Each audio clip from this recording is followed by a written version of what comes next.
এখানে অনেকে আছে জানেন শ্বাস কীভাবে নিতে হয় জানে না, কিন্তু কয়দিন পর মরেও যাবে। জীবনে একটু শ্বাসটা নেওয়া শিখে গেল না, দুঃখটা এখানে। আপনারা বলেন তো শ্বাস কীভাবে নিতে হয়, বলেন তো কীভাবে নেয় সবাই বলেন। কি ফুলাইয়া? এই সবাই বলেন কি ফুলাইতে হবে?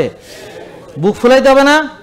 হ্যাঁ, বুক কি ফুলাইতে হবে? বুক ফুলাইতে হবে। বলেন দেখি বুক ফুলানোর হাত তোলেন কারা কারা, যে শ্বাস কিভাবে নিতে হবে। ওই যে দেখেন ওই মুরব্বী হাত তোলে, আমি ওনার দিকে তাকায় আছি। তার উনি এতদিন অ্যাজমা রোগী জানে না যে পেট ফুলায় শ্বাস নিয়ে, তো উনি বুক ফুলায় নিছে, এই জন্য অবস্থা। কদিন পর মারাও যাবে লোকটা, কিন্তু এইটা শিখে গেল না যে শ্বাস কেমনে নিতে হয়। পেট পেট পেট পেট দিছে কেন? যেন ফুলানো যায়। এখানে সামনে কিছু নাই কেন? যেন ফোলে। তা বলে ওইটা না আবার ওইটা তো চর্বির ফোলা। আমি বলছি শ্বাস দিয়ে ফুলানো, বুঝলেন না কথা? তাহলে আমরা যারা গভীরভাবে শ্বাস নিতে চাইবো, আচ্ছা আপনি দেখেন তো বুক দিয়ে টান দিয়ে কতটুকু নেওয়া যায়? এই যে এর বেশি আর নেওয়া যায় না। কিন্তু পেট দিয়ে দেখেন, এই যে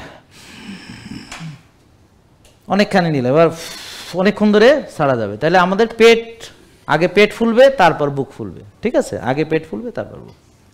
দেখছেন অনেকে শ্বাস নিতেই শিখে নেয়। এই যে মুরব্বী এত বয়স হয়ে গেছে, শ্বাস কিভাবে নিতে হয় জানে না।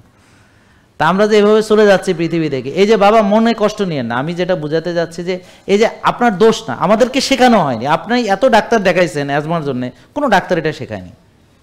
এত ডায়াবেটিসের ডাক্তার দেখাইছেন, কোনো ডাক্তার আপনাকে এটা শেখায়নি। মানে যাদের দায়িত্ব ছিল এটা শেখানোর, তারা শেখায়নি। আপনি তো নিষ্পাপ, আপনার কোনো দায়িত্বই ছিল না শেখার।